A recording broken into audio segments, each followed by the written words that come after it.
എല്ലാവർക്കും നമസ്കാരം. എൻ്റെ ഒരു പുതിയ വീഡിയോയിലേക്ക് എല്ലാവർക്കും സ്വാഗതം.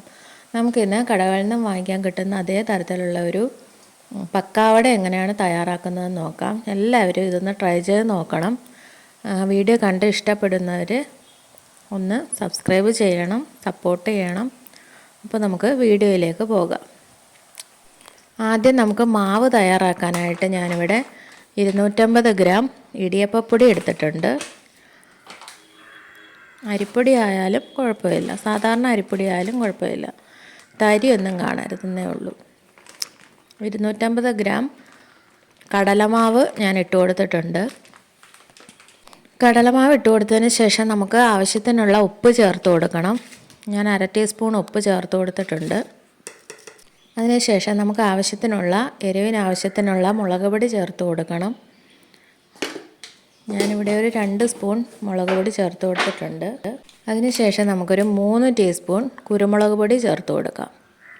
കുരുമുളക് പൊടി, എരിവിന് ആവശ്യത്തിനുള്ള കുരുമുളക് പൊടി നമുക്ക് ചേർത്ത് കൊടുക്കാം. അതിനുശേഷം നമുക്കൊരു 1/2 ടീസ്പൂൺ കായപ്പൊടി ചേർത്ത് കൊടുക്കാം. വെളുത്തുള്ളി ചേർക്കുന്നവർക്കാണെങ്കിൽ വെളുത്തുള്ളി നമുക്ക് ഈ സമയത്ത് നമുക്ക് അരിപ്പയിലൊന്ന് അരിച്ച ശേഷം ഇതിനകത്തിലേക്ക് ഒഴിച്ചു കൊടുക്കാവുന്നതാണ്. അതിനുശേഷം നമുക്കിത് നന്നായിട്ടൊന്ന് മിക്സ് ചെയ്ത് ശകലം വെള്ളം കൂടി ഒഴിച്ച് ഒരു ഇടിയപ്പത്തിൻ്റെ പരുവത്തിൽ നമുക്ക് കുഴച്ചെടുക്കണം. ഇടിയപ്പം ഉണ്ടാക്കുന്ന അതേ അളവിൽ നമുക്ക് കുഴച്ചെടുക്കാം. നമുക്ക് കൈവച്ച് തന്നെ നന്നായിട്ടൊന്ന് കുഴച്ചെടുക്കണം, എന്നെങ്കിലേ അത് കറക്റ്റ് അളവിന് കിട്ടത്തുള്ളൂ.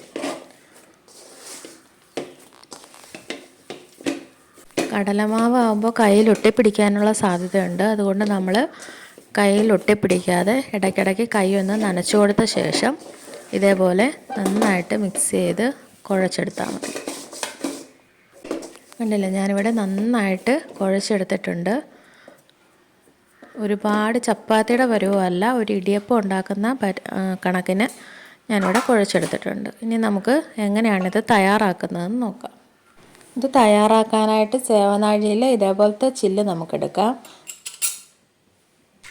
അതിനുശേഷം വെളിച്ചെണ്ണ ഒഴിച്ച് നമുക്കൊന്ന് നന്നായിട്ടൊന്ന് തിളച്ച് വരുന്നവരെ വെയിറ്റ് ചെയ്യണം. നന്നായിട്ടൊന്ന് തിളച്ച് വരട്ടെ. എണ്ണ തിളച്ചോ നമുക്ക് കറിവേപ്പില ഇട്ട് കൊടുക്കുമ്പോൾ മനസ്സിലാവും. ഇവിടെ എണ്ണ നന്നായിട്ടൊന്ന് തിളച്ച് വന്നിട്ടുണ്ട്. നമുക്കിനിയും എങ്ങനെയാണ് ഇത് ഉണ്ടാക്കുന്നതെന്ന് നോക്കാം. ഇതിന് വേണ്ടിയിട്ട് നമ്മൾ സേവനാഴി എടുത്തിട്ട് അതിലേക്ക് ചെറിയ ഉരുളകളാക്കി നമ്മൾ ഇടിയപ്പം ഉണ്ടാക്കുന്നത് പോലെ തന്നെ ഇതിനകത്തിലേക്ക് ഫില്ല് ചെയ്ത് നമുക്ക് ഉണ്ടാക്കാം.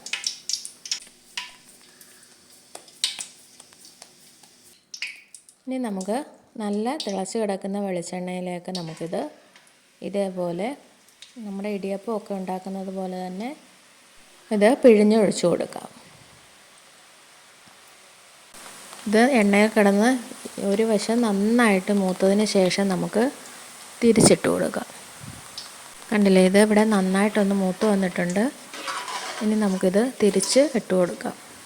തിരിച്ചും മറിച്ചും ഇട്ട് നന്നായിട്ട് മൂപ്പിച്ചെടുക്കാം. കണ്ടില്ലേ, ഇത് നന്നായിട്ട് ഇവിടെ മൂത്ത് കിട്ടിയിട്ടുണ്ട്. നമുക്കിനി ഇതങ്ങ് കോരി മാറ്റാം.